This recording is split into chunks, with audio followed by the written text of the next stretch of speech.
Good morning, sons and daughters of God. September 29th, Christ commends those who serve him. Matthew 25:21 says, "Well done, thou good and faithful servant. Thou hast been faithful over a few things. I will make thee ruler over many things. Enter thou into the joy of thy Lord." The Lord is willing to do great things for us. We shall not gain the victory through numbers, but through the full surrender of the soul to Jesus. We are to go forward in his strength, trusting in the mighty God of Israel. It is essential to have an intelligent knowledge of the truth, for how else could we meet its wily opponents? The Bible must be studied not alone for the doctrines it teaches, but for its practical lessons. You should never be surprised. You should never be without your armor on. Be prepared for any emergency, for any call of duty. Be waiting, watching for every opportunity to present the truth, familiar with the prophecies, familiar with the lessons of Christ.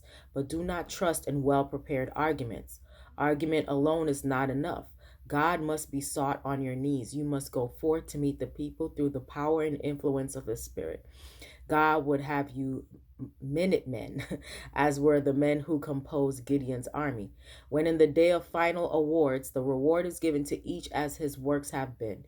It is your privilege to have redeemed souls whom you have been the means of helping come to you and say, "You lifted me out of discouragement." And the master will say to you, "Well done, thou good and faithful servant."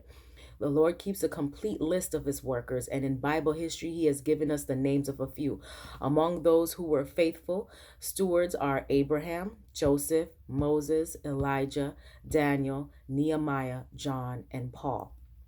The workers in the vineyard of the Lord have the example of the good of all ages to stimulate them.